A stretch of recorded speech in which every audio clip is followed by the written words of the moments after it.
안녕하세요. 추세추종TV입니다. 투자 명서 리뷰 3편 주식 투자의 지혜. 이 책에는 투자에 필요한 모든 내용을 담은 아주 종합 선물 세트 같은 책이고요. 무려 수천만 권이나 팔린 베스트셀러입니다. 추세 추종 매매의 구체적인 방법이 또 제시되어 있기도 합니다. 들어가며 월스트리트에는 이런 말이 있다. 주식시장에서 10년을 버텼다면 계속해서 수익을 올릴 수 있는 것이다. 20년을 버텼다면 당신의 경험은 다른 사람이 배울 만한 가치가 있다. 30년간 살아남았다면 아주 큰 부자가 되어 풍요로운 은퇴를 맞을 것이다. 그만큼 생존하는 방법을 계속 수정하면서 그 방법의 원칙을 세운다면 큰 부를 이룰 수 있다는 내용이죠. 1장 도전 주식 투자. 주식시장은 적은 돈으로 큰 돈을 벌 기회가 존재하는 곳이다. 하지만 경험 많은 사람은 돈을 얻고 돈 많은 사람은 경험을 얻는다는 말처럼 곳곳에 위험이 도사리고 있다. 주식 투자를 업으로 삼는 일은 자신과의 싸움이자 인간 본성에 대한 도전이기도 하다. 개미가 실패하는 것은 대부분 인간 본성의 약점을 이겨내지 못해서다. 한마디로 작은 이익을 탐하고 작은 손해도 보지 않으려는 생각과 태도가 개인 투자자를 패배자로 만든다. 주식 투자와 인생. 인간은 본능적으로 작은 이익에 욕심을 내면서 작은 손해도 보지 않으려고 한다. 그렇게 작은 이익을 탐하다가 큰 이익을 놓치고 작은 손해도 보지 않으려다 결국 큰 손해를 보고 만다. 우리는 이런 경험을 통해 작은 이익을 탐하지 않고 작은 손해를 두려워하지 않는 마음을 배워야 한다. 극복 방법. 손절 가능성이 적은 자리를 찾는다. 이건 제가 좀 써놓은 건데요. 두 번째는 미리 설정한 정확한 손절 대응 원칙을 세우고 실천하는 것이 중요하죠. 마지막으로는 손절 계획 없이는 절대 매수하지 않는다. 이런 극복 방법을 통해서 손절에 대한 손실을 최소화할 수 있는 것이죠. 손절에 대한 어떤 예시를 들고 있는데요. 특별한 도박장. 이건 손절에 대한 내용이 아니라 주식시장의 그 어떤 환상에 대한 내용을 적어 놓은 건데요. 암태지 한 마리가 시세가 100만 원이고 지분을 100개로 나눠 팔 경우 한 주의 가격은 1만 원이다. 그런데 이 암태지를 가지고 B라는 회사를 만들어 주식 100주를 발행한다면 한 주의 가치는 얼마가 될까? 곧 죽을 거라면 100원이 될 수도 있고 반년마다 새끼를 10마리 낳고 또 새끼를 낳는다고 생각한다면 100만 원이 될 수도 있다. B사 대표는 암태지 번식력이 강하고 자신의 경영 능력이 뛰어나다고 어필하면서 한 주당 1,000만 원을 호가할 수 있다고 얘기한다. 회사 소개란에는 투자자를 겨냥해 사료 유통업 진출, 품종 개발 등 그럴듯한 사업 확장 계획을 적는 것이 기본이다. 실제로 이런 회사들이 어마어마하게 많죠. 코스닥에는. 그래서 주식시장은 사실 본질이 그 어떤 본질적인 가치보다는 그런 환상과 기대 이런 것들에 많이 좌우된다라고 얘기를 하고 있죠. 주식시장의 유혹은 대부분 주식 자체의 가치가 아니라 투기에서 비롯된 환상이다. 환상이라고 얘기를 하고 있죠. 결국 주가는 돈의 흐름이죠. 돈의 흐름이 팽창되는 시기와 줄어드는 시기가 있는데 지금은 좀 줄어드는 시기에 와 있죠. 심리, 다수의 의견이 우호적인지 비관적인지 탐욕이 시장을 좌우하는지 공포가 좌우하는지 또 기업의 펀더멘탈 이 모든 것이 합쳐진 것이 주가지 기업의 펀더멘탈 실적만으로 주가가 정해지는 것은 아니라는 거죠. 예상치 못한 큰 손실. 카지노 테이블에서 도박이라면 이룰 수 있는 최대 금액은 한 번 베팅한 액수다. 다음번에 다시 베팅하지 않는 한 절대 이 금액을 초과하지 않는다. 주식시장은 베팅한 돈의 일부를 빼앗아 갔다가 다시 조금 돌려주기도 하는데 이 과정이 수없이 반복되고 매번 금액도 다르다. 그래서 처음에 생각한 최대의 손실 금액은 100만 원이지만 결국 500만 원 넘게 잃는 사람도 많다. 주식 투자에 있어서도 스스로 베팅 금액, 손실 금액을 정확히 설정하고 이를 지켜야 한다. 결국은 이 저자가 개인 투자자로 20년 이상 투자를 한 사람이기 때문에 책 전반에 걸쳐서 손절을 엄청 강조하고 있는데 저는 그런 점이 또 긍정적이기도 합니다. 개인 투자자는 왜 실패할까? 리스크 회피는 인간의 본성이다. 주식이 계속 오를 확률이 75%라고 해도 25%의 리스크를 피하기 위해 적은 액수라도 확실히 버는 쪽을 택한다. 이 선택으로 많은 투자자가 1,000만 원 벌 기회를 놓치고 100만 원 수익에 그친다. 또 대부분 개미는 매수한 주식의 가격이 떨어졌을 때 바로 손절하지 않는다. 하지만 하루하루 지나는 동안 손실은 눈덩이처럼 커진다. 대부분 작은 이익에 연연하고 작은 손실을 피하려는 경향이 강해서 성공해도 수익이 아주 적고 실패하면 손실이 아주 크다. 그래서 최종 승률이 50%를 훨씬 밑돌게 된다. 주식시장에는 적이 없다. 자신에게 패한 것이다. 추세적인 관점에서 보면 상승 추세는 계속 상승하는 것이기 때문에 수익이 커지는데 잘라버리는 거고, 반대로 산 주식이 내린다는 거는 이 내린다는 거는 또 내리는 것에 대한 하락 추세가 형성될 가능성이 크기 때문에 계속 하락할 수 있다는 것이죠. 그래서 상승할 때는 이익을 이어가고 하락할 때는 빨리 잘라내야 되는 것이죠. 일확천금을 노리는 사람들. 나는 욕심이 생기기 시작하면서 신중함을 잃어갔다. 한 번에 매수하는 금액이 커졌고 손절 타이밍이 점점 늦어져 결국 막대한 손실을 기록했다. 큰 수익의 기대 때문에 유리한 정보에만 귀를 기울이고 불리한 정보는 흘려버렸다. 주가 움직임이 예상과 다르게 흘러가도 기대와 욕망은 수그러들지 않았다. 대박 심리로 투자하는 사람들은 한 번에 큰 금액을 베팅한다.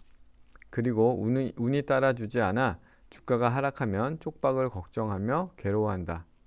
손실이 감당할 수 없을 만큼 커진 후에야 눈물을 머금고 손절한다.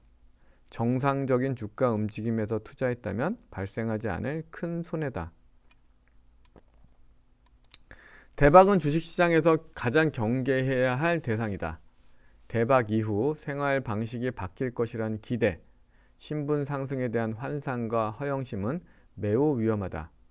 대박 가능성이 존재하는 것은 사실이지만 수많은 경험과 극강의 절제력이 필요한 일이기 때문에 준비 안 된 자가 실현할 가능성은 매우 낮다. 독선적인 본성. 큰 자금 동원력이 없다면 여러분의 생각, 판단, 분석 그 무엇도 주가에 영향력을 끼치지 못한다. 판단이 과학적인 분석에 근거한 정확한 의견이라도 시장의 공감을 얻지 못한다면 주가는 결국 다수의 의견에 따라 움직일 것이다. 주가에 영향을 미치는 존재는 시장 참여자의 공통된 인식이다. 이들의 판단은 거래를 통해 증명된다. 그 이유가 터무니없어도 대다수가 비슷한 생각을 한다면 주가는 그 생각대로 움직일 것이다. 내 생각이 옳아도 손해를 볼 수 있다. 옳은 결정과 돈 벌 수 있는 결정 중 하나를 선택해야 한다. 이들은 대부분 같이 가지 않는다는 사실을 기억하자. 내가 고점을 판단할 것이 아니라 종목의 추세를 인정하고 그대로 보는 것이 중요하고 그렇게 계속 훈련해야 한다는 내용입니다. 보상심리. 자신이 보유한 주식이 하락 시 추가 매수하는 사람들이 있다. 물타기죠. 평단가가 낮아졌으니 주가가 조금만 상승해도 금방 손실을 메울 수 있다고 생각하는 것이다. 이런 심리는 매우 위험하다. 주가가 하락할 때는 그럴 만한 이유가 있기 마련이어서 하락세가 쉽게 멈추지 않는 경우가 많다. 하락 추세를 타게 되면 계속 하락한다는 의미죠. 한번 물리기 시작해 손해가 걷잡을 수 없이 늘어나 감당하기 힘든 상황이 된다. 10번 물타기 성공해도 11번째 물타기로 큰 손실을 보면 다 날릴 수 있기에 물타기는 절대로 해서는 안 된다. 주식은 방향을 정한 대로 움직이는 움직임이 지속되는 성향이 있다. 그것은 주봉, 일봉, 분봉에서도 마찬가지이기 때문에 항상 우리는 상승 흐름을 따라서 단기든 중기든 장기든 투자를 해야 된다는 것입니다. 우유부단하며 요행을 바라는 마음, 이게 이제 제가 손절에 대한 비유를 얘기한 것을 얘기하는데요. 미리 설치해둔 상자에 칠면조 12마리가 들어가니까 덫이죠. 곡식 같은 걸 놔두고 그 큰 상자에 칠면조가 12마리 들어와 있는 것을 보고 줄을 잡아당기기 직전에 한 마리가 상자 밖으로 나갔습니다. 그래서 개가 들어오길 기다리면서 문을 열어놨는데 오히려 2마리가 더 나가버렸고 11마리도 괜찮았다 생각하면서 한 마리만 더 들어왔으면 좋겠다고 했는데 오히려 3마리가 나가고 또 3마리가 나가서 결국은 한 마리밖에 안 남은 거죠. 그래도 2마리는 잡아야 되지 않겠어 하다가 결국에는 빈손으로 돌아갔다는 내용입니다. 이것을 손절에 비유해보면 20달러에 매수하고 18달러에 손절을 정했는데 그 가격에서 더 기다려봐야겠다고 생각한 적이 있지 않는가. 결국은 칠면조가 다시 들어오길 기다린 거와 마찬가지죠. 이미 나가는 흐름이 정해져 있는데도 말이죠. 하락세는 멈추지 않고 16달러까지 떨어졌다. 원래 18달러에 손절 안 한 걸 후회하며 조금만 회복하면 팔기로 한다. 불행히도 주가는 계속 내려가 10달러가 되었다. 실제 이런 사례가 굉장히 많다는 거죠. 이것을 극복하는 것이 개인 투자자가 성공하는 가장 첫 번째 방법이라고 수십 차례 이 책에서 반복을 하고 있습니다.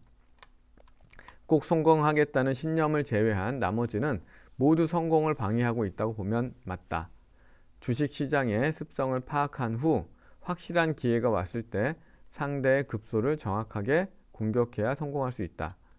공격이 먹히지 않는다면 최대한 빨리 제자리로 돌아와 거인의 반격에 대비해야 된다. 손절이죠. 포기하지 않는 열정과 끈기, 자신의 약점을 극복하는 용기와 의지가 바로 성공의 열쇠다. 손절이 너무 어렵다면 일단 손절 후 상승 추세 복귀 시 재매수하겠다는 생각으로 일단은 손절을 실천해야 결국엔 성공할 수 있는 첫 번째 단추를 끼운다는 것이죠. 2장 주식 분석에 필요한 기본 지식. 기본적 분석은 기업의 미시적 환경 분석이다. 해당 기업의 사업 내용과 진행 상황은 모른 채 주가 차트만 보고 투자할 경우 막연한 불안감에 시달릴 확률이 높다. 월스트리트 투자자를 상대로 조사한 결과 개인 투자자가 주식 매수를 결정하는 가장 큰 요인은 PR이 낮거나 배당률이 높은 것이 아니라 주가가 오르는 것이었다. 주식 투자자가 주식을 매수하는 행위는 그 기업의 가능성을 지지한다는 뜻이며 이러한 의견이 주가 흐름에 반영된다. 이것이 곧 기술적 분석이라는 거죠. 주식 투자에 성공하려면 시장의 큰 흐름, 강세장, 약세장을 읽을 수 있어야 한다. 기본적 분석을 위한 기본 지식. 거시적 환경, 외부 환경에는 이자율인데 이자율이 높으면 기업에 부담이 되고요. 유동성이 증가하면 주가에는 긍정적인 영향을 끼치죠. 지금은 이 두 가지 거시적 환경이 별로 우호적이지 않은데 이자율이 이제 멈추려고 하기 때문에 뭔가 좀 방향을 바뀌려고 하는 그런 환경이라고 볼 수 있죠. 미시적 환경, 기업 환경, 매출액, 성장 가능성이 큰 기업은 매출 증가 속도가 매우 빠르다. 네, 매출액이 성장해야 되고요. 순이익이 증가하면 주가는 당연히 오릅니다. 동종업계 상황도 경제 주기가 비슷하기 때문에 주가 움직임도 비슷한 경우가 많고요. 브랜드 가치가 있는 기업은 수요층이 탄탄하기 때문에 더 프리미엄을 받을 수가 있는 것이죠. 주가 상승을 이끄는 세 가지 요인은 순이익 증가가 가장 크죠. 예를 들어서 순이익이 매년 25% 증가하다 갑자기 40%, 50% 큰 속도로 증가한다면 조만간 주가도 급등할 조건을 갖추었다고 볼 수 있다.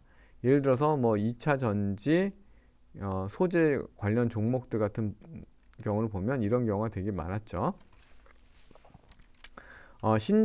신제품이라는 거는 신제품 또는 뭐 어떤 새로운 공시, 계약 이런 것들이 다 포함되죠. 실물 상품뿐만이 아니라 새로운 비즈니스 모델, 마케팅 방식, 경영 관리 방식, 아까 얘기했던 수주 공시라든지 뭐 증설이라든지 이런 것들이 다 포함되죠. 모두 포함된다. 세 번째는 자사주 매입, 경영 상태가 양호하다는 의미고 바닥권에서 임직원 매수도 굉장히 긍정적인 것이기 때문에 주가 상승을 이끄는 요인 중에 들어간다는 것이죠. 기술적 분석을 위한 기본 지식. 인간의 본성은 개인마다 큰 차이가 없어서 집단 전체가 비슷한 반응을 보인다. 이런 반응은 차트에 반영된다. 이 특징을 잘 파악하면 투자 성공률을 50% 이상으로 끌어올릴 수 있다. 기술적 분석은 돈의 흐름을 분석하는 것이라고도 할 수 있다. 돈은 절대 거짓말을 하지 않는다. 주가가 상승했다면 사려는 사람이 많다는 뜻이다. 팔려는 사람이 많으면 당연히 주가가 하락한다. 즉, 돈이 들어오고 있는 차트인지 빠져나가고 있는 차트인지를 잘 살펴서 투자해야 한다. 저는 주로 돈이 들어오고 있는 차트의 종목들을 선택을 해서 매일 리뷰를 해드리고 있죠. 기본 패턴. 주가가 패턴대로 움직인다는 것은 주가의 움직임이 정상적이라는 것이다. 저자는 정상적이라는 것을 많이 강조하죠. 정상적인 흐름일 때는 보유해야 되고 비정상적인 흐름일 때는 매도하라고 얘기하고 있습니다. 그럼 정상적이라는 것은 무엇일까요? 주가 추세와 추세선, 상승 추세에서는 주가가 상승할 때 거래량이 증가하고 하락 시 감소한다. 각 파동의 최고점과 최저점은 조금씩 우상향한다. 하락 추세에서는 각 파동의 고점을 연결한 선이 하락 추세선이다. 하락 추세에서는 거래량은 큰 의미가 없다. 그래서 그림이 나오는데요. 상승 추세일 때는 상승할 때 거래량이 늘어나고 조정 시 줄어들고 상승 시 늘어나고 조정 시 줄어들고. 근데 이런 흐름이 벗어나기 시작했다 그러면 뭔가 다른 흐름으로 전개될 수 있는 위험 신호를 줬다라고 볼 수 있고요. 하락 추세에서는 이렇게 고점을 연결한 선이 하락 추세선이 되고 거래량은 큰 의미가 없다라고 얘기하고 있습니다. 추세 해설. 주가에 영향을 끼치는 요인은 향후 전망, 미래에 대한 기대치이다. 이게 굉장히 중요하죠. 또 반대로 얘기하면 이것을 약간 환상이라고 좀 약간 비하해서 얘기할 수도 있죠. 매수세가 강해지면 거래량이 늘어나고 주가가 상승한다. 이때 일부는 주식을 팔아 수익을 실현한다. 하지만 매도자가 많지 않기 때문에 조정 파동 중에는 거래량이 많지 않다. 호재가 있다면 곧이어 새로운 매수 세력이 합류해 두 번째 상승 파동이 나타날 것이며 정상 추세라면 이전 파동보다 높아져야 한다. 주가의 움직임은 큰 바위를 밀어 올리는 것과 같다. 올라갈 땐 큰 힘이 필요하지만 내려올 때는 저절로 굴러 떨어지듯 뚝뚝 떨어진다. 그렇기 때문에 정말 손절이 중요한 거죠. 투자자는 주가가 오르니까 계속 오를 것 같아 더 산다. 한번 오르기 시작한 주가가 쉽게 꺾이지 않는 이유가 여기에 있다.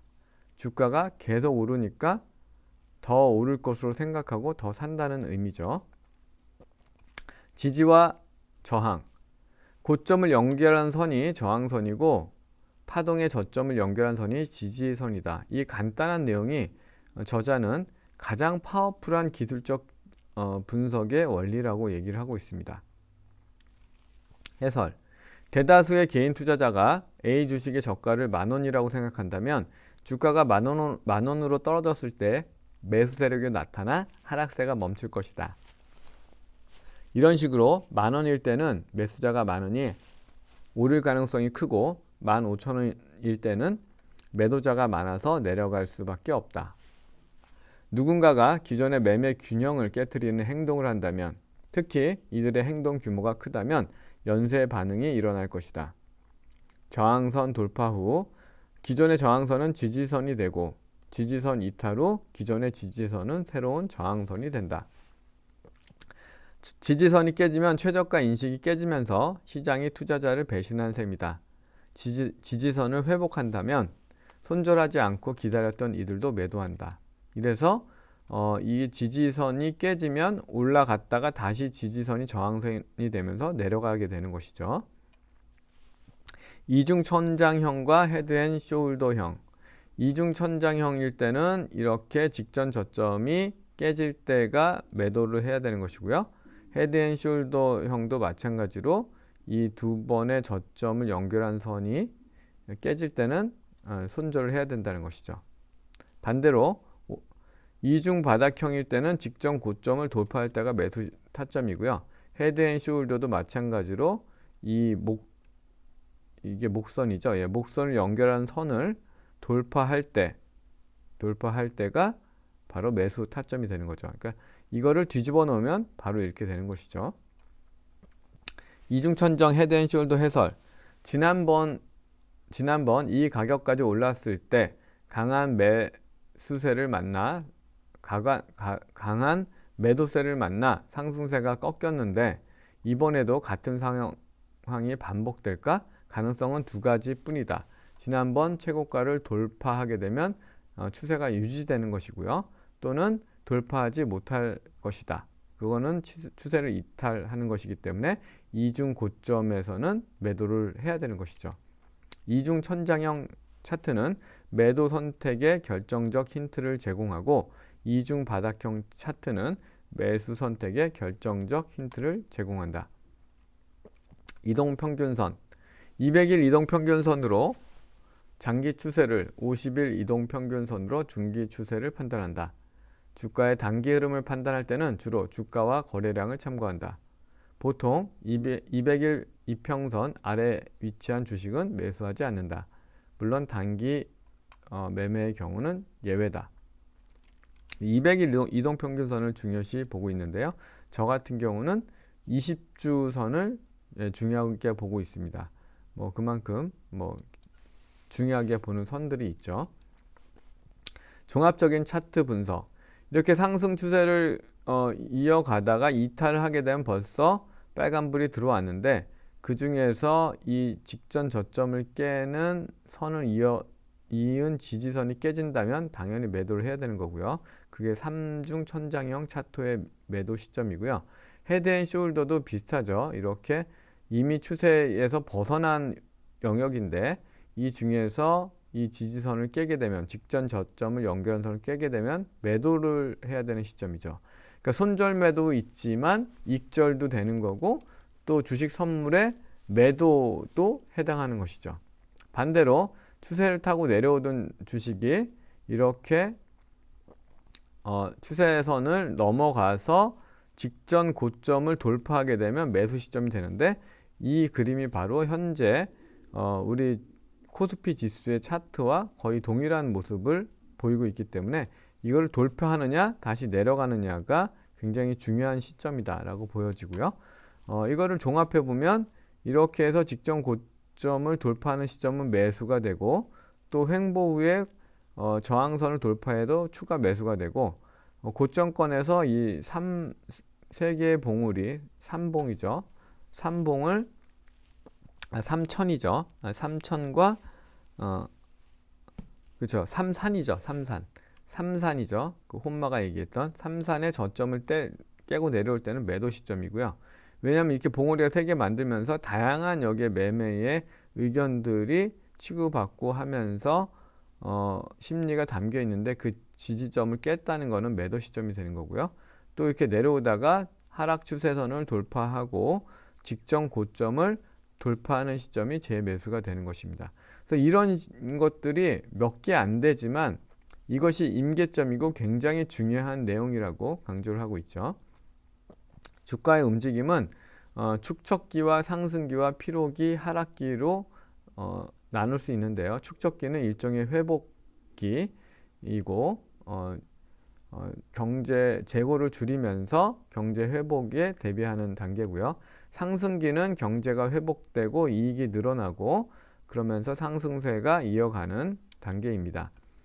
그 상승세가 이어가다가 경쟁이 심화되고 시장이 포화되면 피로기가 되는데 피로기는 그리 길지 않고 곧 하락기로 이어진다. 하락기가 이어지다 보면 다시 축적기로 가게 되는 것이죠. 그래서 재고 조정을 하면서 축적기가 되고 이익이 상승하면서 상승기가 되고 그리고 이제 그런 이게 재고 조정이 일어나면서 피로기가 되고 다시 하락기로 가는 내용을 볼 수가 있습니다. 포화되면서 피로기가 오고 하락기로 다시 오고 어느 정도 하락하면 다시 축적기를 가지고 상승기로 가는데 지금 우리 시장의 모습이 약간 축적기의 모습을 보여주고 있죠. 일부 작은 기업에서 생산하는 특화 상품은 전체 경제 주기의 영향에 거의 영향이 없지만 그러니까 상품은 큰 영향이 없을 수 있지만 그 기업의 주가의 움직임은 경제 주기의 영향권을 벗어나지 못한다. 그 기업의 주가는 시장의 흐름에 굉장히 연동된다는 얘기죠. 주식 분석에 대한 나의 생각, 기본적 분석에 대한 생각. 주가가 기준점보다 많이 낮으면 매수해야 할 타이밍이고 많이 높으면 매도를 고려해야 한다. 기본적 분석을 통해 나온 기준점이 광범위하게 인정받는다면 다수의 투자자가 이를 기준으로 삼아 저점에서 매수하고 고점에서 매도할 것이다. 시장 참여자는 이 기준점을 분석하고 이에 대한 대다수 투자자의 심리를 읽을 수 있어야 한다. 그러니까 결국엔 재무제표를 나만 보는 건 아니죠. 잘 보는 사람도 있고 못 보는 사람도 있지만 대다수 이 기업이 실적이 좋은지 나쁜지 이런 것들을 알고 있기 때문에 그런 것을 통해서 투자자의 심리를 읽는 데 활용하라는 의미죠. 기술적 분석에 대한 생각.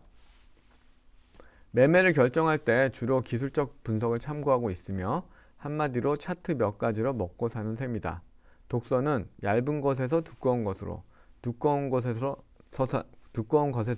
다시 얇은 것으로 가는 과정이다. 처음에는 아무것도 모르기 때문에 책이 얇게 느껴지지만 공부할수록 배워야 할 것이 많다는 생각에 책이 두껍게 느껴지고 책 내용을 이해하고 나면 요점만 추려낼 수 있어 다시 얇게 느껴지는 것이다. 차트는 간단하다. 중간에 두꺼움을 건너뛰고 얇음에서 얇음으로 바로 가고 싶겠지만 그럴 수는 없다. 다만 시간을 줄일 수는 있다. 여기에 나온 어떤 차트 흐름만 본격적으로 봐도 굉장히 유용하다고 보여지고요.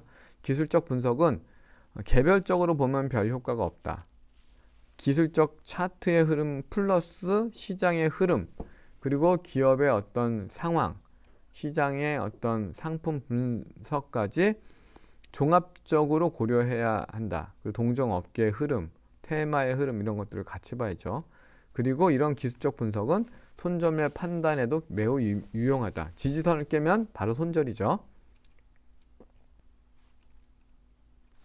주식시장 흐름에 대한 생각, 종합주가지수를 하나의 주식이라고 가정하고 이 주식의 움직임이 지금 어떤 추세인지, 어느 위치인지, 정상적인 흐름인지를 항상 살펴야 한다. 대다수 투자자가 몸을 사릴 때 갑자기 지수가 1, 2%가량 큰 폭으로 오르고 거래량도 증가한다면 큰 손이 나타났다는 뜻으로 바닥 탈출 신호일 가능성이 크다. 이 단계가 지난 후 직전 파동의 고점을 돌파한다면 하락장이 끝난 것으로 볼 수 있으니 매수해도 좋다. 지금 시장의 어떤 흐름과 매우 유사한 상황이죠. 전체 시장이 호황이라도 떨어지는 주식이 있고 전체 시장이 불황이라도 오르는 주식이 있다는 생각이 지배적이라 전체 시장의 흐름을 간과하는 것이죠. 그러나 주식 투자로 성공하려면 반드시 전체 시장과 개별 주식을 종합적으로 판단하는 태도를 길러야 한다. 하락장에서는 절대 어떤 주식도 매수하지 말 것. 보는 사람마다 주식으로 돈을 벌었다고 말한다면 전체 시장의 상승세가 이미 정점을 찍었을 가능성이 크다. 이것이 그때 우리가 포모 현상, 2021년도의 포모 현상과 매우 비슷하죠. 반대로 주가가 계속 하락하면서 공황에 빠진 투자자의 투매 행렬이 이어졌다면 주가가 거의 바닥을 쳤다고 볼 수 있다. 최근에 연말까지는 주식으로 돈 벌었다는 사람이 없잖아요. 그런 상황이 이어지면 그것이 어떤 바닥을 치는 조건이라고 볼 수 있다는 것이죠. 3장 성공의 요인. 원금 보전. 손실이 크지 않으면 손절매가 어렵지 않지만 손실이 크면 손절매 결정하기가 힘들다. 이는 지극히 자연스러운 인간의 본성이다. 또한 어떤 주식을 1000주 매수할 계획이라면 한 번에 다 매수하지 말고 일단 200주 주만 매수한 후 주가의 움직임이 예상대로 흘러가는지 보고 나머지 매수 여부를 결정하자. 주가의 흐름이 예상과 다르거나 비정상적이라면 서둘러 손절해야 된다. 주가의 움직임이 정상적이라면 추가 400주 매수를 하고 조금 더 지켜본 후 나머지 400주를 매수한다. 불타기, 피라미딩. 이 저자가 제시 리버모어의 책에 큰 영감을 얻었다라고 책 후반에 써놓고 있는데요. 이런 내용들은 매우 흡사하죠. 지속적인 수익. 주식시장에서 지속적인 수익을 올리려면 지식과 경험은 필수이고 더불어 때를 기다릴 줄 아는 인내심이 필요하다. 가능성이 높다고 판단했을 때 매수해야 성공을 높일 수 있다. 지속적인 성공률을 높이고 지속적인 수익률을 높일 수 있다. 추세가 정해졌을 때 그 방향대로 투자하는 것이 바로 성공 확률을 높이는 것이죠. 간혹 손실이 발생할 수 있지만 대부분 작은 손실이고 수익을 낼 확률이 50%를 넘고 수익이 손실보다 크므로 종합적으로 자금은 계속 증가한다. 큰 수익. 두 사람 모두 한 해 동안 100% 수익을 기록했다. 한 사람은 투자 성공률이 100%였다. 하나씩 보면 적은 액수지만 매매 횟수가 워낙 많았기 때문에 투자금이 2배가 되었다. 예를 들어서 10개를 투자했는데 10개가 다 성공을 하고 이러면서 100%가 됐다는 10개, 20개가 다 성공하면서 100%가 됐다는 것이고요. 다른 이는 매수한 주식 중 수익이 난 것은 몇 개 없고 손실이 난 것이 더 많았다. 하지만 손실 금액이 적고 수익 금액은 컸다. 그 중 하나는 무려 300% 수익을 올렸다. 1년 종합하니 100% 수익이 난 거다. 이 두 가지 중에 어떤 게 더 바람직한 투자냐 이거죠. 전문가의 투자 방식은 두 번째와 유사하다. 전문가는 자신의 매매 결정이 100% 정확할 수는 없다는 사실을 안다. 하지만 결정이 잘못되었을 때 큰 대가를 치르지 않는다. 예측이 맞았을 땐 최적 시기까지 기다릴 줄 알기에 최대 수익을 낼 수 있다. 개인 투자자가 너무 일찍 매도하는 이유는 두 가지다. 첫 번째는 작은 이익에 연연하는 인간의 본성 때문이고 본전 심리죠. 조금 오른 것도 내 본전이라고 인식하기 때문에 그런 것이고요. 둘째는 주가 움직임이 정상적인지 판단할 수 있는 경험과 지식 부족 때문이다. 추세에 대한 이해가 부족한 것이죠. 주가 움직임이 정상적이라면 절대 성급하게 움직이지 말아야 한다. 매수 결정을 내리는 과정보다 매수 상승 시 흔들리지 않고 보유하는 것이 훨씬 어렵고 중요하다. 마지막으로 하나 더, 매수한 주식의 주가가 정상적으로 움직이고 수익 가능성이 높다고 판단한다면 즉시 추가 매수를 해야 된다. 정상적인 주가 움직임 구별하기.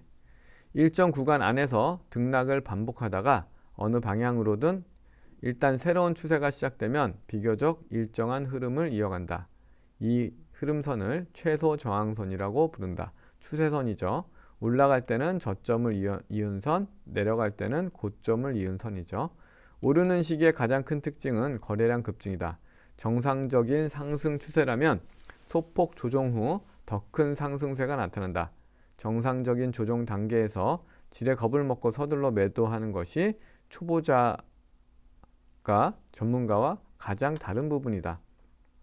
그러니까 추세를 알고서 이해하고 가야 되는데 이 자연스러운 조정을 겁먹고 매도해버리는 거죠.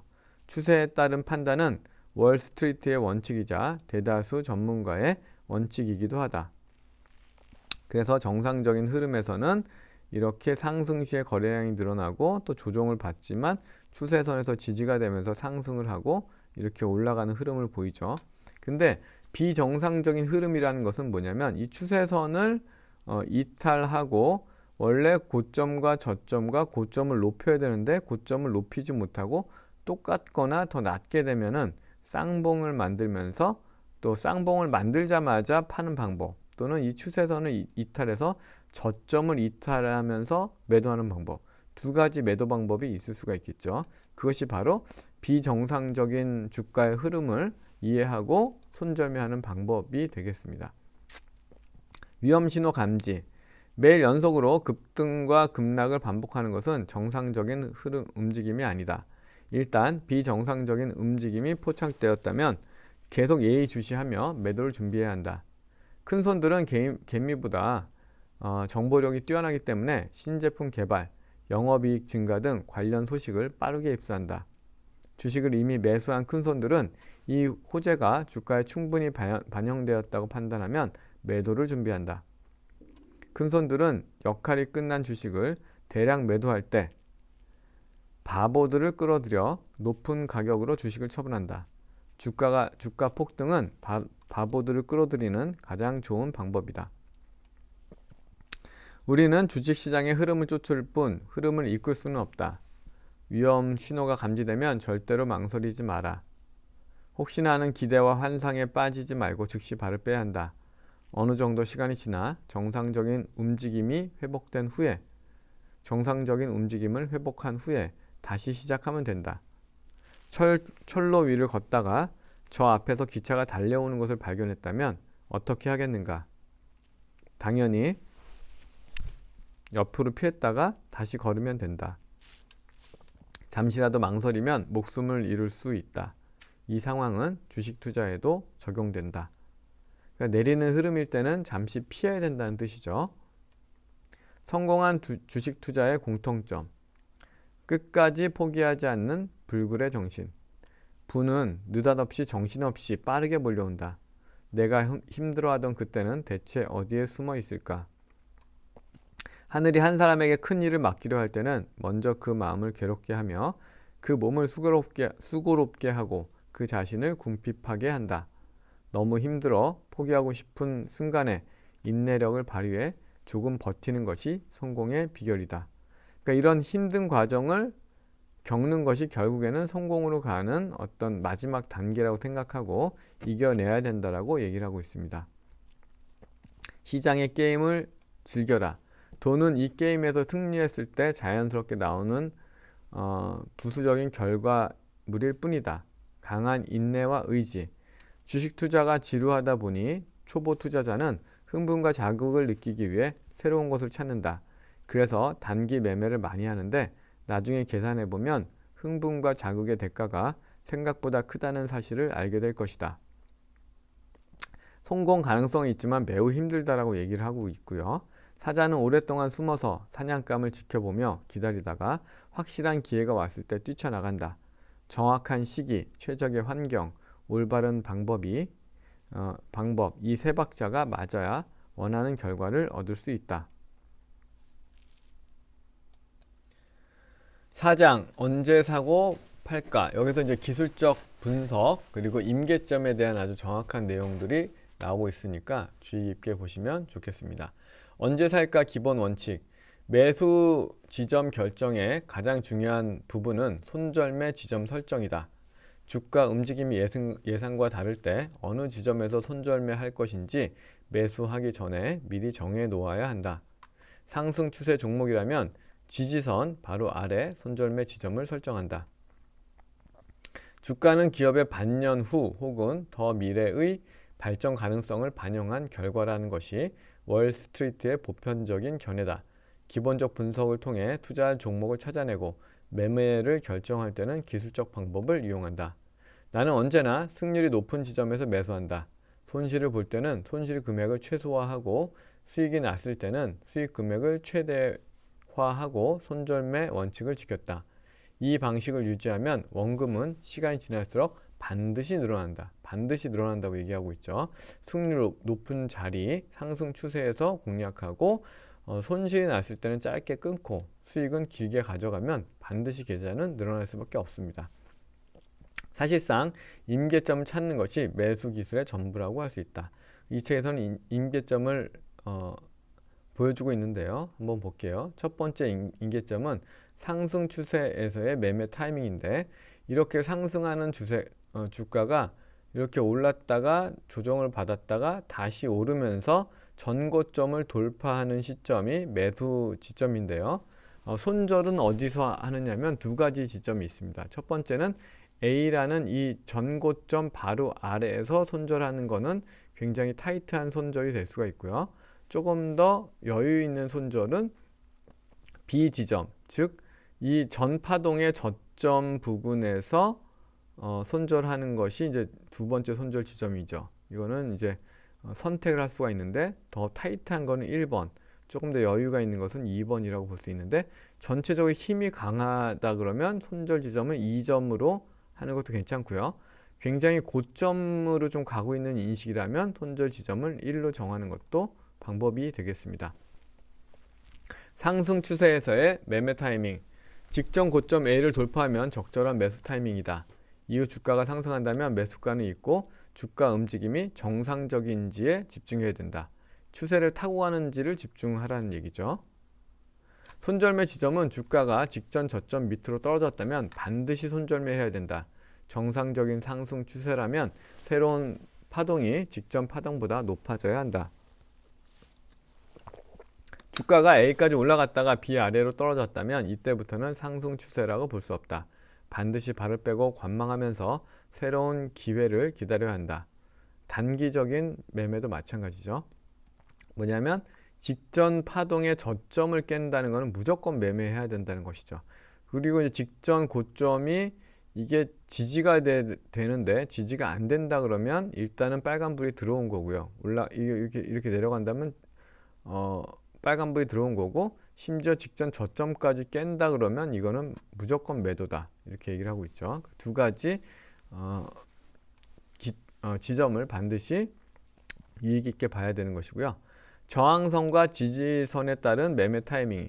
주가가 저항선을 돌파한 후 정상적인 움직임이라면 계속 상승하겠지만 다시 떨어진다면 비정상적인 움직임이다. 돌파 자체가 큰손이 개입한 거짓 신호, 휩소라고 하죠. 였을 가능성이 크다. 가능성이 큰 거죠. 항상 그런 건 아니지만. 그래서 일단 손절매 지점까지 하락해서 발을 뺐는데 바로 반등하는 경우도 있다. 당황할 필요는 없다. 기회는 그대로 남아있는 셈이니까. 조금 손해를 보긴 했지만 더 큰 손해를 막기 위한 보험료라고 생각하자. 뭐냐면 이렇게 저항선을 돌파해서 매수했는데 다시 깨면은 어쩔 수 없이 손절매를 해야 된다는 거죠. 근데 다시 올라가면 그때 또 다시 매수하면 되기 때문에 아쉬워할 필요 없다는 거죠. 지지선 부근에서 매수했다면 손절매 지점은 지지선 바로 밑에 설정해야 한다. 지지선을 뚫고 내려간다면 계속 하락할 확률이 매우 높기 때문이다.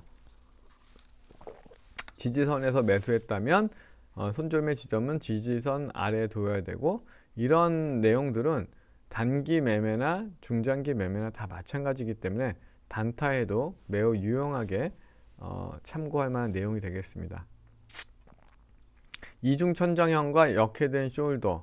아까 설명드렸다시피 저점 붕괴 시에 직전 저점 하락 시에는 매도해야 되고요. 이렇게 해서 이 넥라인을 돌파하는 시점은 매수를 하고 그 밑에서 손절을 해야 된다는 것이죠. 매수 결정의 핵심 포인트. 손절매 원칙에서 가장 중요한 것은 실천이다. 실천이 어렵다는 거죠. 계속 연습, 끊임없는 연습과 경험만이 답이라고 얘기를 하고 있죠. 임계점 부근에서 매수 지점을 찾아라. 지지선 지지, 저항선 돌파가 되겠죠. 상승 추세가 시작되는 지점이 가장 좋은 매수 지점이다. 호재가 발표되기 직전에 주가가 이미 많이 오른 상태라면 매우 위험하다. 경험상 이 중에서 가장 유용한 것은 저항선과 지지선을 이용하는 방법이다. 이것은 인간의 심리 상태가 반영된 것이기 때문에 실전에 매우 유용하다. 그래서 키포인트라고 하는데요. 임계점을 찾아라라고 하고 있는데 가장 좋은 패턴을 여기서 설명하고 있는데, 자, 저항선을 돌파한 주가가 돌파하면 A에서 일단은 매수를 하고요. 그런 주가가 살짝 올라가다가 조정을 받고 다시 이 고점을 돌파하는 B 지점이 가장 최적의 매수 지점이라고 얘기하고 있고, 여기에서 큰 수익이 난다라고 얘기를 하고 있는데요. 제가 실제 사례를, 이 책을 읽는 과정에 실제 사례를 경험하고 매매를 했는데요. 어떤 경우였냐면, 바로 네이버였습니다. 네이버가 직전 고점을 여기서 돌파했는데 돌파하고 직전 고점을 돌파하고 살짝 조정을 받았다가 이 고점을 재돌파하는 이 시점이 최적의 매수 시점이 된 거였죠. 사실은 똑같은 얘기죠. 고점을 돌파하고 살짝 눌림 받았다가 그 고점을 재돌파하는 이 시점은 굉장히 좋은 매수 시점이라고 얘기하고 있는데, 저는 안타깝게도 이 두 날보다 다음 날 이 네이버를 관찰을 하게 됐고, 그래서 이제 매수를 결심을 하게 됩니다. 그래서 이게 아마 금요일이었나요? 아무튼 그랬던 것 같은데, 그래서 이날은 매수를 못하고 그 다음날 다행히 좀 조정을 줄 때 매수를 했습니다. 매수를 했는데 그 다음날까지 하락을 했어요. 그 다음날까지 하락했지만 이 직전 고점과 다시 한 단계 올라간 고점에서 지지가 됐기 때문에 크게 두려워하지는 않았죠. 물론 여기서 더 추가 분할 매수를 했으면 좋겠는데 그러지는 않았고요. 그 다음날 상승을 하고 갭 상승에 금요일날 5% 이상 상승을 할 때 저는 주식 선물로 매수를 했기 때문에 바로 매도를 했죠. 왜냐하면 레버리지가 5배였기 때문에 한 단기간에 한 일주일 기간 동안 한 30% 정도 수익을 볼 수가 있었고요. 뭐 그런 내용들은 제가 한번 또 모아서 리뷰를 해드리도록 하겠습니다. 해설: 저항선 돌파 직후가 적절한 매수 지점이다. 그러나 소폭 조정을 거친 후 주가가 직전 파동 고점을 돌파한 직후가 최적의 매수 지점이다. 왜냐하면 그 과정에서 B 지점에서는 한 머니가 이미 빠져나간 것을 확인할 수가 있고, 이후에도 주가가 계속 오른다는 것은 시장이 이 주식의 상승 잠재력을 완전히 인정했다는 의미이기 때문이다. 왜냐하면 고점 영역에서 일단은 한머니들이 이제 한머니나 아니면 저항선에서 빠져나간 것들이 있는데, 그럼에도 불구하고 재상승한다는 것은 완전히 인정했다는 뜻이죠. 총 1000주를 매수할 계획이라면 A에서 돌파 직후 200~300주를 매수, 나머지는 B에서 매수하는 것을 추천한다. 그러니까 B 자리가 더 좋다는 거죠. 그런데 간혹 상승세가 강하면 저항선 돌파 후 조정 없이 쭉 상승하는 경우가 있어서 B를 기다리다가 못 사는 경우가 있기 때문에 A에서 일부를 사고 B에서 더 큰 비중을 사라고 얘기를 하는 것이죠. 거래량이 증가하면서 저항선을 돌파해야 주가 움직임이 새로운 단계에 진입했다고 볼 수 있다.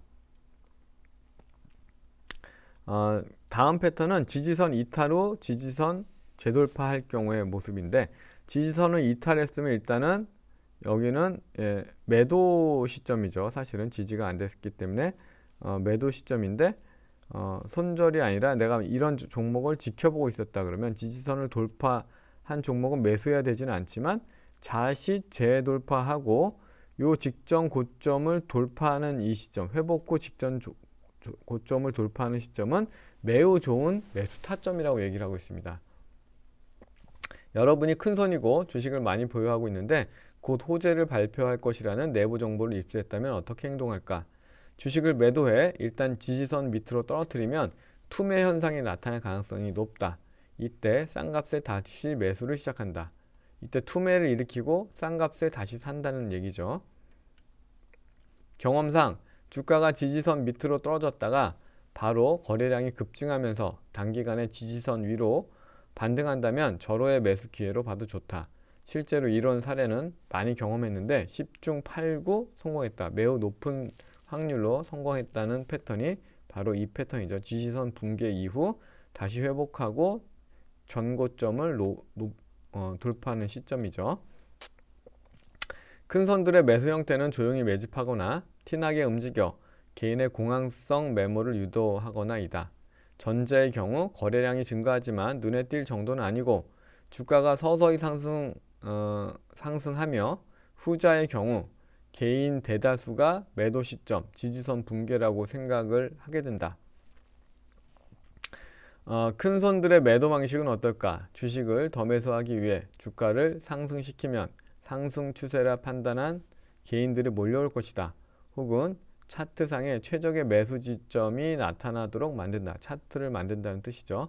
큰손의 자금 규모는 상상 이상이기 때문에 개별 주식의 흐름을 바꾸는 일은 전혀 어렵지 않다.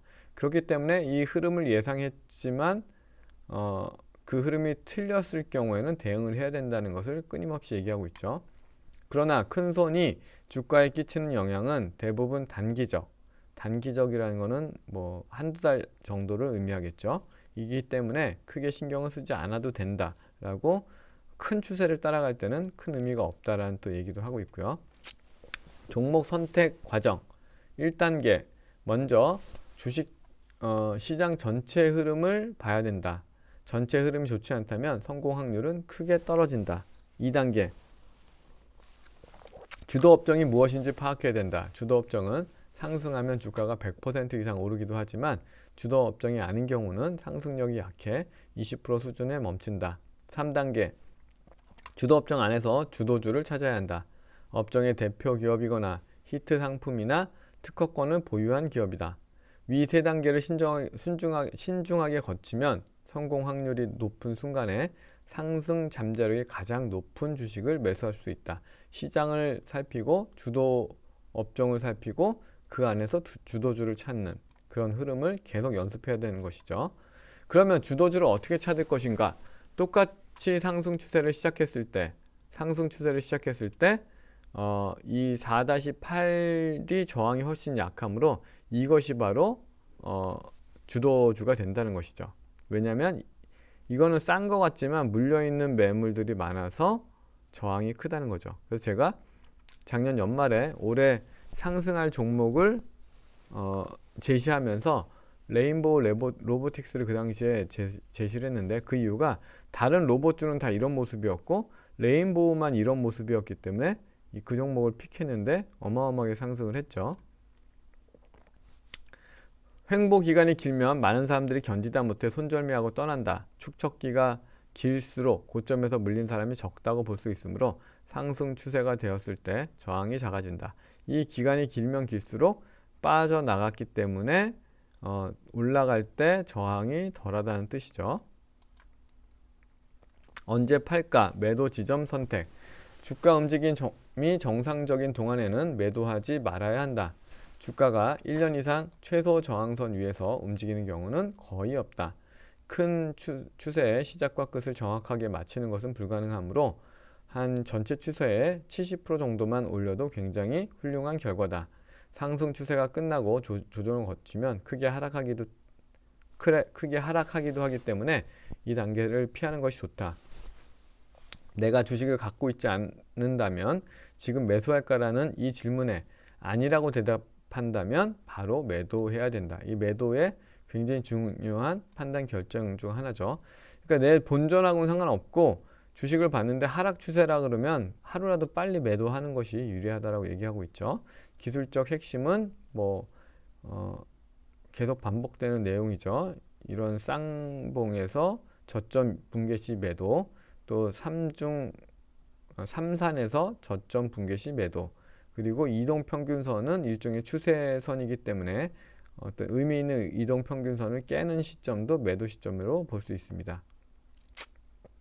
그리고 매도 시점은 불변이 아니고 경험이 따르면 바꿀 수 있습니다. 예를 들어서 쌍봉 후에 저점을 깰 때 매도하면 너무나 크게 상승분을 반납하기 때문에 때로는 쌍봉을 만들고 고점을 찍고 내려오는 이 시점에 매도를 결정할 수도 있습니다. 근데 만약에 이 매도했는데 내려갔다가 다시 올라오면 어떻게 하느냐? 이때는 재매수하면 되는 거죠. 예, 그렇게 여기서 여기까지 뭐 조금 차이가 난다고 해서 이것이 큰 손실은 아니죠. 예를 들어서 이게 계속 내려간다고 했을 때는 손실이 훨씬 크죠.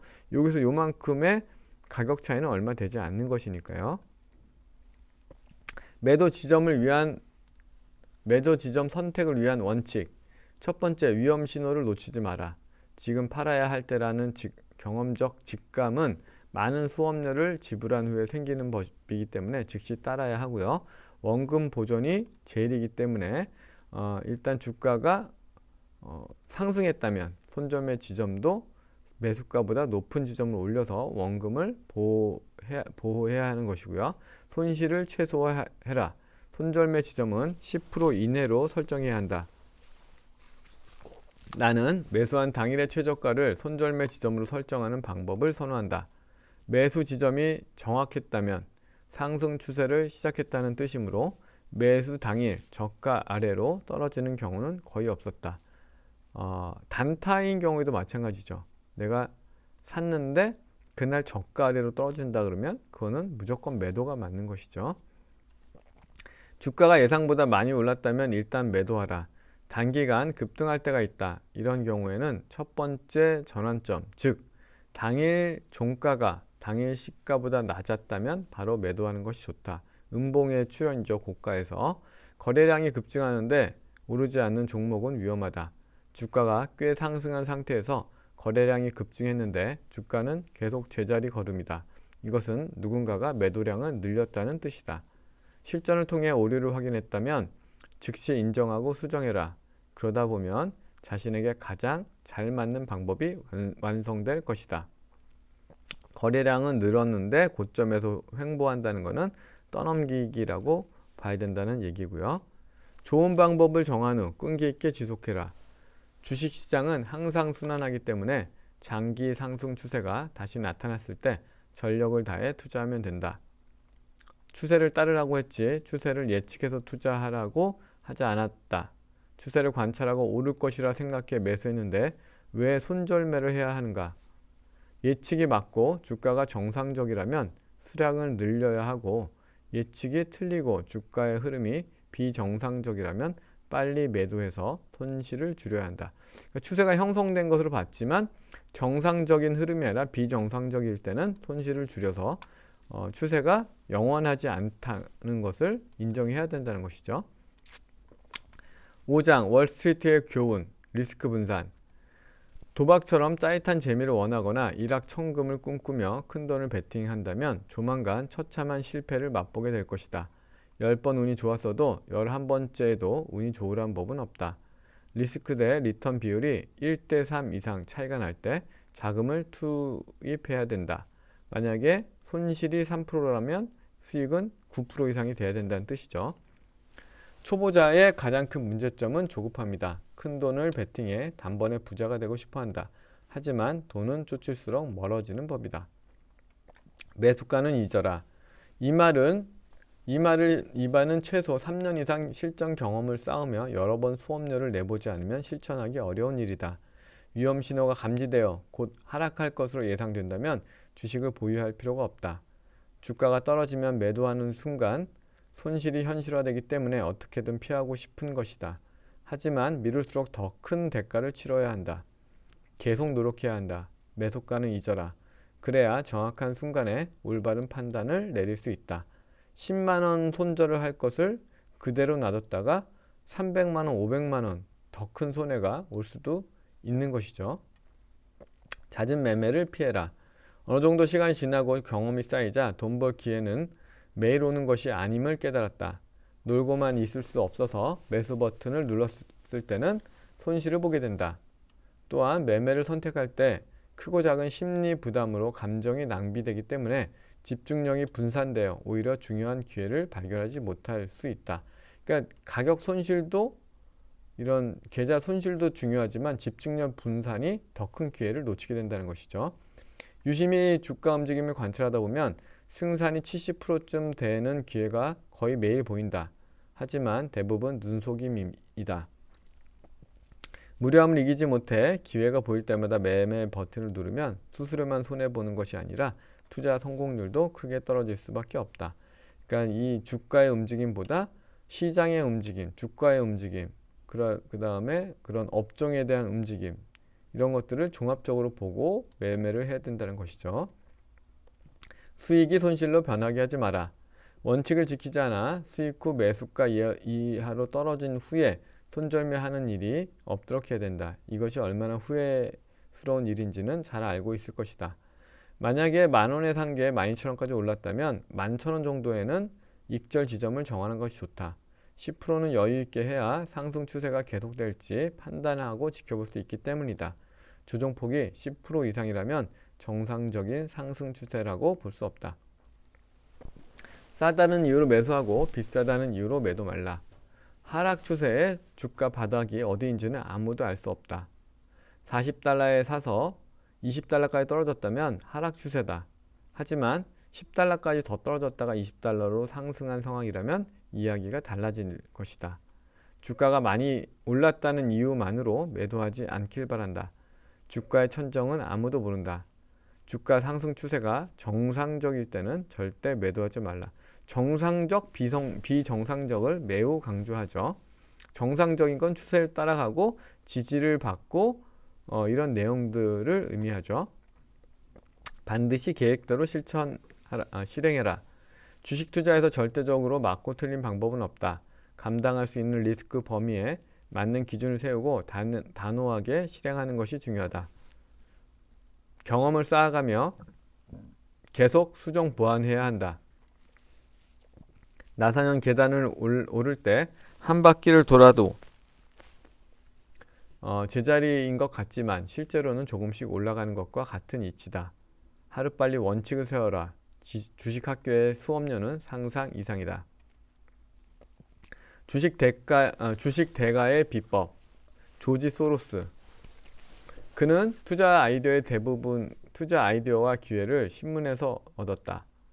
그가 제시한 죄기성 이론은 생각이 사건을 바꾸고 이 사건이 다시 생각을 바꾼다는 내용이다. 특정 주식에 많은 투자자가 관심이 몰려 매수세가 증가하면 주가가 오르고 또 주가가 오르면 매수세가 더 많이 증가하기 때문에 한 번 시작한 상승 추세는 쉽게 꺾이지 않는 것이다. 그 자체로의 힘이 생긴다는 의미죠. 잭 슈에거, 자기만의 노하우가 있어야 된다. 장기 투자든 단기 투자든 매매 지점을 선택하는 방법이 있어야 한다. 중요한 것은 어떤 방법인가가 아니라 방법이 존재하는가가 중요하다. 좋은 매수 방법은 쉽고 명확하다. 자신에게 잘 맞고 어느 지점에 매수하고 매도할지가 아주 명확하다. 손실도 게임의 일부다. 100% 옳은 방법은 존재하지 않는다. 시장의 흐름이 내 선택이 잘못되었다는 신호를 보낸다면 하루빨리 잘못을 인정하고 바로 잡아야 한다. 주식 투자를 하면서 한 푼도 손해보지 않겠다는 생각을 버려라. 주식 시장에 참가비를 낸다는 생각으로 작은 손실을 감당을 해야 되는 것이죠. 추세를 따르라. 월스트리트의 전문가들은 수많은 기술과 지표보다 추세를 따르는 것이 중요하다고 설명한다. 추세를 관찰하고 따르되 주가 움직임이 예상을 빗나가 손절매 지점까지 떨어지면 추세가 바뀐 것이니 미련 없이 매도해야 한다. 추세는 불변이 아니다. 언제든 변할 수 있다. 그러나 지속되는 성격은 있죠. 초보자는 마음에 드는 종목을 정해놓고 내리기만 기다린다. 그러나 아주 강한 추세일 때는 작은 조정도 없이 주가가 쭉쭉 올라가기 때문에 매수 타이밍을 놓치기 쉽다. 추세에 따라 분석하고 계획을 세웠다면 작은 이익에 연연하지 말라. 6장 어떻게 마음을 다스릴 것인가? 투자 전문가가 되는데 필요한 전문 지식은 그리 많지 않다. 평범한 엔지니어가 배워야 할 지식보다도 적다. 하지만 지식을 실전 투자에 적용하기는 보통 일이 아니다. 수많은 실전 경험을 반복하는 동안 자연스럽게 몸으로 익혀야 한다. 그러니까 실전 경험의 기간이 필요하다는 뜻이죠. 그리고 열심히 매매를 해봐야 되는 것이고요. 계획을 이행하는 과정에서 인간의 심리의 아킬레스건인 자아를 자극할 수밖에 없다. 구체적으로 말하면 손실에 대한 공포, 실수를 인정하지 않으려는 저항, 불로소득 혹은 일확천금에 대한 희망 등이다. 공포. 우리는 돈을 잃는 것을 두려워한다. 돈을 가지고 사탕이나 장난감으로 바꿨던 어린 시절부터 돈을 잃는 것은 내 기분을 좋게 해주는 물건과 교환할 수 있는 매개체의 상실을 의미했다. 이렇게 돈을 잃는 것 자체를 두려워하기 때문에 손절매를 어려워하고 회피하게 된다. 큰 손실을 경험한 사람은 그런 일이 또 일어날지 모른다는 공포심을 떨치지 못한다.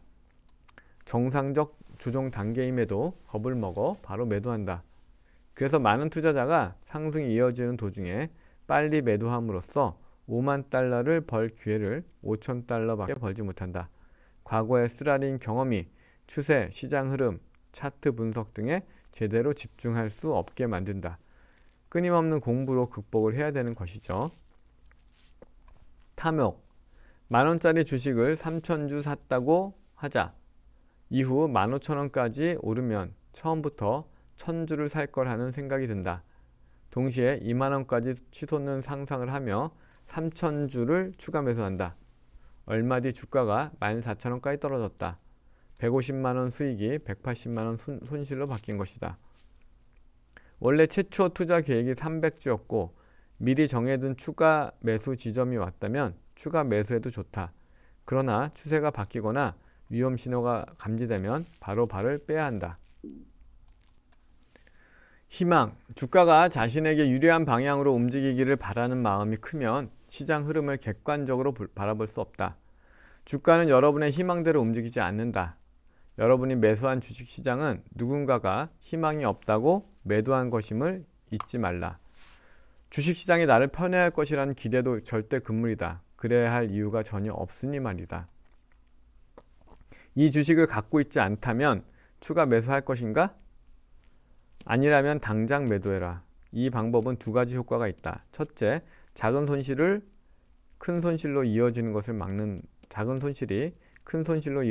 막는다. 둘째, 무거운 짐을 내려놓고 편안하게 객관적 시선으로 관찰하며 새로운 기회를 찾을 수 있다. 올바른 심리 훈련, 인내심을 가져라. 주식시장에서도 열심히 일한 자가 성공하는 법이다. 그러나 단기적으로 보면 노력과 결과가 반드시 일치하지는 않는다. 노력한 만큼 결과가 나오지 않으면 지치게 마련이다. 어떤 분야든 전문가로 성공하려면 인내와 끈기는 기본이다. 자신이 선택한 일을 사랑하라. 주식 투자 특유의 도전을 즐기고 발전하는 과정에서 기쁨을 느낄 수 있어야 한다. 돈은 부수적으로 따라오는 결과물일 뿐이다.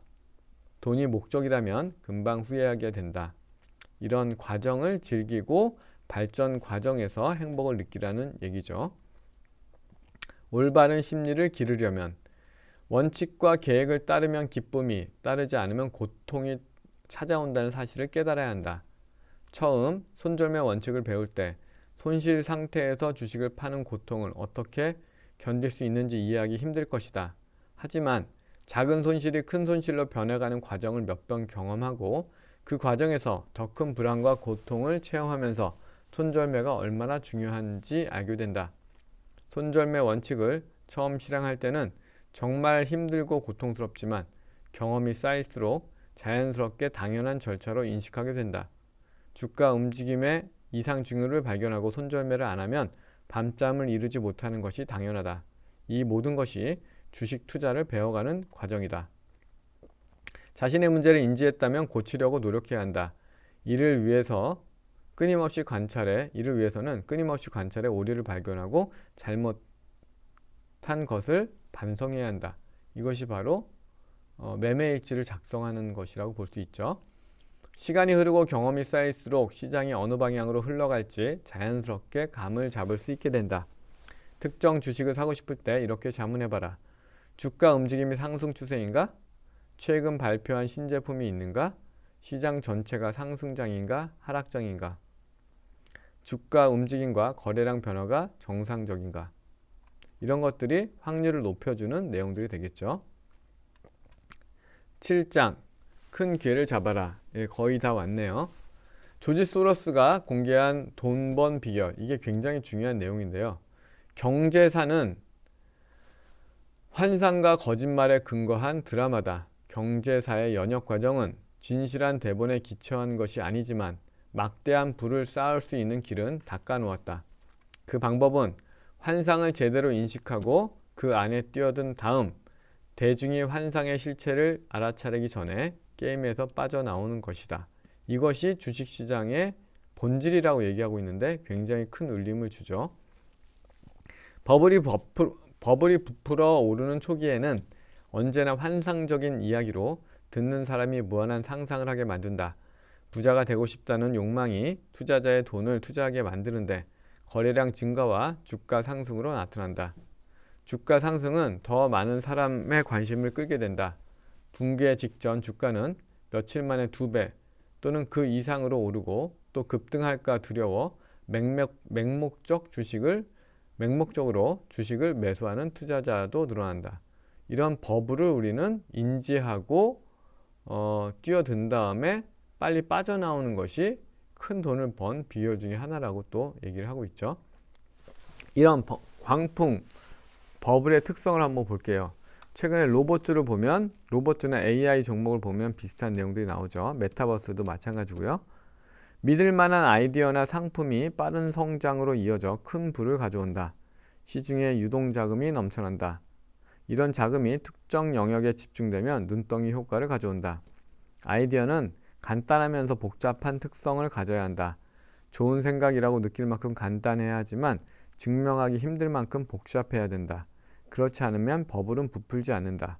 바이오 같은 경우도 여기에 해당되죠. 누군가 돈을 벌어야 한다. 쉽고 빠르게 돈 버는 것보다 대중을 더 유혹하는 것은 없으며 이런 소식은 빠른 속도로 퍼져나간다. 버블이 제법 부풀면 전문가가 나타나 계속 팽창할 거라고 말한다. 그러면서 더 커지죠, 버블이. 버블은 생각보다 길고 곧 터질 거라고 했던 사람이 조롱을 받는다. 그러니까 이게 21년도에 어떤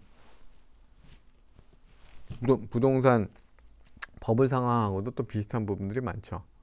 다음번에는 무슨 광풍이 일어날까 아무도 예상할 수 없지만 똑같은 특성을 보일 것이라는 점은 분명하다. 로봇, AI, 메타버스, NFT가 이런 반응을 보였고 한 2019년에는 뭐죠? 5G가 그랬었고 또 HMN 같은 해운주도 그랬었고요. 네이버, 카카오도 그랬었고 이런 것들은 계속 반복이 된다는 거죠. 역사를 돌이켜보면 모든 광풍은 특별한 역사적 배경이 있어서 구체적인 시대의 변화를 대표했다. 그러니까 시대의 변화를 대표하는 것이 이런 큰 광풍의 어떤 큰 버블을 만든다는 거죠. 그러니까 지금 이런 것들이 큰 버블을 만드는 것이 역사적 배경과 일치하기 때문에 큰 배경이죠. 지금 예를 들어서 전혀 그렇지 않은 섹터에서 식품주나 이런 것들이 큰 버블을 만들기는 어렵죠. 왜냐하면 역사적 배경과 이렇게 일치하지는 않기 때문에 그렇죠. 남해화학 버블은 대항해 시대에 발생했고 제시 리버 모어는 철도 대건설 시대에 살았다. 이때는 철도주가 엄청 올랐죠. 그 뒤에는 라디오 시대도 있었고 TV 시대도 있었다. 인터넷이 발전해 정보화 사회로 변화하는 초창기에 여러분이 빅테크에 투자했다면 변혁의 시대의 일원이 되어 막대한 수익률을 올릴 수 있었을 것이다. 8장 진정한 성공은 소문나지 않는다. 9장까지 있습니다. 주식 투자를 잘하는 사람은 작은 수익을 모아 큰 수익을 만들고 결국 경제적 자유를 달성한다. 길은 다르지만 이르는 곳은 같다. 이는 내가 여러 해 투자를 하며 막대한 대가를 치르고 나서야 깨달은 교훈이다. 복권을 사서 부자가 될 수 있지만 복권으로 부자가 되는 방법을 반복할 수는 없다. 데이 트레이딩 방법으로는 적은 자금만 관리할 수 있으며 상당한 심리적 소양이 필요하다. 가능한 방법이지만 성공 확률은 낮다. 그러니까 데이 트레이딩 단타는 어떻게 보면 매매 연습이라고 봐야 되고 진정한 부는 추세를 따르는 그런 매매에서 이룩해야 되는 것이죠. 전쟁을 잘하는 장수는 혁혁한 공이 없다. 주식시장에서 돈을 벌기는 어렵지 않다. 좋은 추세와 만나 한번 크게 베팅해서 큰 돈을 벌 수 있다. 과감한 베팅으로 큰 돈을 벌면서 생긴 습관은 시장이 안 좋을 때 큰 손실을 보게 된다. 마지막에는 원금과 수익 모두 잃는다. 똑같은 얘기가 반복된다.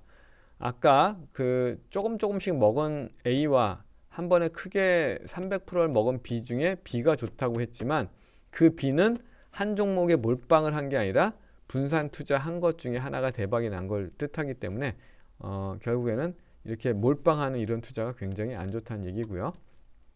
주식시장의 전투는 끝이 없기에 단번에 성공하려고 시도하지 않아야 한다. 대신 진영을 튼튼히 하고 우직하게 싸우는 방법을 유지하며 자신의 강점을 발휘해 손실 가능성을 최소화하고 한 걸음씩 경제적 자유라는 목표를 향해 다가가야 한다. 승률이 50% 넘고 한 번의 실패로 재기 불가한 손실을 입지 않도록 주의해서 투자한다면 자산은 눈덩이처럼 불어날 것이다. 바로 이제 9장이네요. 8장은 다른 내용이고요. 오늘 다시 시작한다면 투자에는 최적의 타이밍에 올바른 실행을 할 수 있는 마음가짐이 필요할 뿐 다른 생각과 방법은 방해가 된다. 올바른 행동이라는 것은 시기장악, 언제 시장에 진입하고 언제 방관하고 언제 수익을 실현하고 언제 손절할지를 알아야 된다는 거죠. 시기적인 부분, 타이밍이죠. 자금 관리, 어떤 일이 있어도 투자 원금은 지켜야 된다. 손절선을 지켜야 되고 수익일 때도 손절선을 올려야 된다는 뜻이죠. 원금이 없어지면 게임은 끝이다. 감정 통제, 평범한 투자자는 수익이 났을 때 더 기다리지 못하고 손실이 났을 때 털어내지 못한다. 수익이 났을 때는 계속 정상적인 흐름을 따라가야 되는 것이고 손실이 났을 때는 바로 지지선을 이탈했을 때는 잘라내야 되는 것이죠. 주식 투자를 배우는 4단계. 첫 번째는 마구잡이 단계인데요. 이 단계에서는 결정을 다른 사람 의견이나 충동적으로 하게 되고요. 절대 손절매를 하지 않고 조금만 수익이 나면 바로 팔아치우는 단계가 되겠습니다. 두 번째는 탐색 단계로 공부를 하는 단계인데요. 손실은 짧게, 이익은 길게를 실험하기 위해서 여러 가지 방법을 시도하죠. 기계적인 손절매도 해보고 그러나 손실을 키우게 되고요. 세워놓은 손절 가격을 또 지키지도 못하기도 하고요. 그러나 저자는 선물에서 터득한 추세와 저항선, 지지선의 개념을 주식에 대입하자 주가의 움직임도 이유가 있다는 생각이 떠오르기 시작했고 이를 주식에 이용해 수익을 보거나 또 손실을 보기도 하는 그런 단계를 경험하게 되었습니다. 3단계에서는 리스크 체험 단계인데 여기에서는 큰 수익을 내면 얼마 지나지 않아 큰 손실을 보았다. 몇 년간의 투자 경험이 있고 주가가 움직이는 법칙을 연구하는 데 많은 노력을 쏟은 후에 손실을 보았다면 이때는 대성하기 전에 마지막 실현일 가능성이 크다. 절대 포기해서는 안 된다. 더는 버티지 못하겠다고 생각할 때 조금 더 버텨야 한다. 이게 저자의 경험에서 나온 얘기죠. 마지막으로는 지속적인 수익 단계인데요. 매번 투자 승률이 50%를 넘고 자금 일부만 건다면 몇 번 운이 안 좋다고 망하지는 않는다. 장기적으로 볼 때 반드시 이긴다. 카지노 하나를 차리는 것과 같은 이치다. 근거가 합당한지 여부는 임계점을 제대로 찾을 수 있는가에 달려있다. 오랜 경험을 통해 임계점이 매매 핵심 포인트임을 알게 되고 임계점에서 매매하면 승률은 50%가 넘는다. 여기에다가 벌 때는 크게 벌고 잃을 때는 조금만 잃으면 승률은 50%가 훨씬 넘는다. 오직 경험이 쌓여야만 주가 예측 정확성을 50%에서 60%, 70%로 올릴 수 있다. 70%의 정확성을 가지게 된다 하더라도 손실은 짧게, 이익은 길게 원칙을 지키지 않으면 모두 허사가 된다. 확률적 관점에서 확률 높은 자리를 공략해야 되는데 주식시장이 상승장인가? 해당 주식의 PR이나 배당은 어떤가? 좋은가? 주식의 추세는 어떤가? 기술적 흐름이죠. 그리고 주식의 움직임은 정상적인가? 이러한 각각의 요소들은 수익 확률을 높여준다. 그러니까 이런 것들이 종합적으로 수익 확률이 높아졌을 때 투자하고 손실은 짧게 이익은 길게 가져간다면 계좌는 무조건 불어난다는 뜻이죠. 여러분은 자신이 왜 돈을 벌 수 있는지를 알고 자신만의 방법으로 반복해서 수익을 낸 경험도 가지고 있다. 돈을 왜 잃었는지 잘 알고 떨어질 때 손절매하는 법을 배웠기 때문에 손실도 더는 심리적 부담이 안 된다. 손실을 빨리 만회할 수 있다는 걸 알기 때문이다. 다만 임계점을 찾는 데는 많은 경험이 필요하다. 마치며 주가의 움직임이 여러분의 예측과 다르다면 어떻게 할 것인가? 자신을 믿을 것인가 아니면 주가 추세를 믿을 것인가? 자신을 믿는 것에서 주가를 믿는 것으로 바뀌는 과정은 간단치 않다. 그러나 이 관문은 반드시 넘어야 한다. 주가야, 내가 내 말을 안 듣겠다면 내가 너의 말을 듣는 건 괜찮겠지. 내가 나와 같이 가지 않겠다면 내가 너와 함께 가겠다. 내가 너를 따라가겠다. 이런 뜻이죠. 주식의 가격은 기본적 분석의 결과에 따라 움직이지 않는다. 사는 사람이 많으면 올라가고 파는 사람이 많으면 내려간다. 그렇다면 다른 사람의 주식 매매를 관찰해서 시장의 진입 여부를 결정하면 되지 않는가? 그것이 바로 기술적 분석과 만나게 되는 지점이라고 얘기를 하고 있죠. 주식의 움직임은 물리학 법칙을 따르지 않는다. 대중의 심리는 주가를 움직이는 중요 동력이므로 대중의 심리는 고수의 길로 가는 필수 코스다. 이 분야의 공부로 가장 좋은 건 선배의 경험이다. 나는 엄청난 성공과 파산을 거듭한 제시 리버모어의 경험을 다룬 책에서 인간 본성과 대중 심리의 많은 것을 배웠다. 제가 이 책을 리뷰했으니까 그것도 꼭 보시길 바라고요. 전업 투자를 오래 할수록 주식 투자는 틀에 박혀 있다는 걸 실감하게 된다. 역사적으로 주식 시장을 대표하는 기업은 기차, 자동차, 컴퓨터, 스마트폰을 생산하는 기업 등으로 변하지만 주식 투자 자체의 특징은 이전 그대로다. 따라서 이런 것들을 공부하고 반복하면 성공 확률이 매우 높은 것이죠. 네, 이상으로 긴 내용을 마쳤고요. 좀 빨리 보기로 돌려보시면서 투자에 많은 도움이 되시길 바라겠습니다. 네, 이상 마치겠습니다.